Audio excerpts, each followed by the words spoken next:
मानोगी नहीं, तुम्हें तो सबूत दिखाना पड़ेगा कि ये मेरे हस्बैंड की गाड़ी है। ठीक है, मैं एक काम करती हूँ, मैं अपने हस्बैंड को कॉल करती हूँ और उन्हें बुलाती हूँ। वो आएंगे और आकर बताएंगे कि मैं कौन हूँ, तब तो सारी बातें साफ हो जाएंगी ना। लेकिन ये याद रखना, कहीं इन सब के चक्कर में तुम्हारी नौकरी ना चली जाए।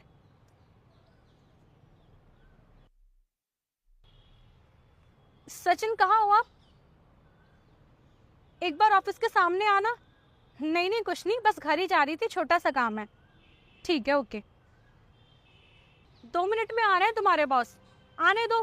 प्रूव हो जाएगा कि मैं सच बोल रही हूँ या झूठ बोल रही हूँ, और मैं किस इंटेंशन से यहाँ पर आई हूँ। वेट करो। हाँ हाँ, आने देना अपने पति को। और मुझे क्या धमकी दे रही है? मैं डरती हूँ तुझसे? और मेरी नौकरी की बात कर रही है ना तू? मेरी नौकरी तो शायद नहीं जाएगी, पर तू यहाँ से जरूर चली जाएगी अपने उस फटीचर पति के साथ। हाँ जी, क्या काम था? तुम यहाँ पे क्यों खड़ी हो?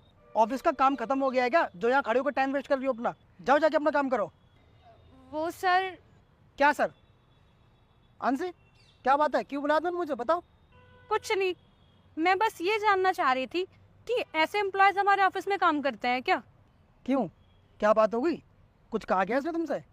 कुछ नहीं सचिन, इन मैडम ने तो मुझे बहुत कुछ उल्टा सीधा सुना दिया, और इन्हें ये लगता है कि मेरे जैसी घरेलू और साड़ी पहनने वाली लड़की आपकी वाइफ हो ही नहीं सकती। और आपको पता है, ये मैडम तो मुझे चोर बता रही हैं। ये कह रही है कि मैं इस गाड़ी को चुराने के लिए यहाँ पर आई हूँ, और ये मुझे धक्के मार के यहाँ से बाहर निकलवा देंगी। क्या? अरे पागल वागल हो गया तुम? ये मेरी वाइफ है, ये दूसरी कंपनी में बैठती है। आज इसको कुछ काम था इसलिए मेरी कंपनी में बैठ गई आगे, और तुम इसे चोर बता रही हो? क्या है ये?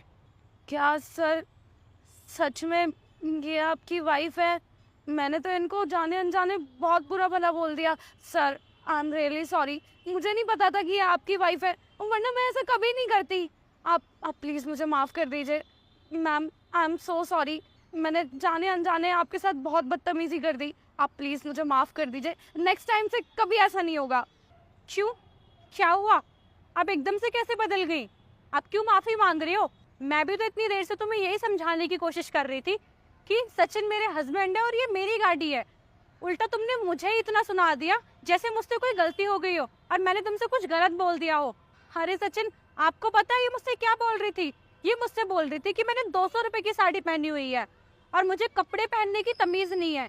और आपकी जो वाइफ होगी ना, उसका स्टैंडर्ड अलग होगा। वो मेरी तरह बहनजी नहीं होगी, वो वेस्टर्न कल्चर को फॉलो करती होगी। इसकी तरह शॉर्ट ड्रेसेस और वन पीस पहनती होगी, और मैंने तो साड़ी पहनी हुई है। मैं तो गंवार हूँ, क्योंकि इनकी नज़र में साड़ी पहनने वाले गंवार होते हैं। अब क्या हो गया मैडम, तुम्हारे रंग कैसे बदल गए? मुझ जैसे गंवार से माफ़ी कैसे मांग सकती हो तुम? तुम्हें पता है, अगर मैं चाहूँ अभी अपने हस्बैंड को बोलकर तुम्हें इस जॉब से निकलवा सकती हूँ, लेकिन मैं ऐसा नहीं करूँगी। और तुम भी आगे से ध्यान रखना, चाहे कोई इंसान छोटा हो या बड़ा, कभी किसी की ऐसे बेइज्जती मत करना। हर किसी की इज्जत होती है और हर किसी के साथ इज्जत से ही पेश आना चाहिए।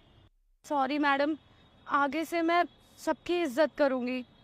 आप प्लीज़ मुझे माफ़ कर दीजिए। अब तो समझ में आई है ना तुम्हें कि इसने क्या कहा? अरे तुम इसकी इतनी देर से बेइज्जती करे जा रही हो। मेरी वाइफ है ये, बहुत पैसा है इसके पास, पता है अपने पीठ से कितनी मजबूत है। ऐसी गाड़ी न जाने 10 खड़ी है इसके घर में। अरे ये साड़ी पहन रही है, सिंपल है।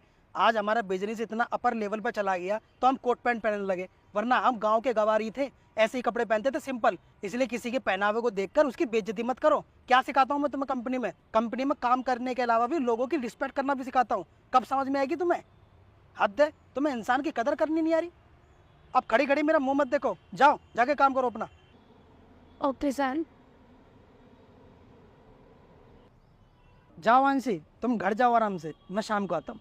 ठीक है, मैं चलती हूँ।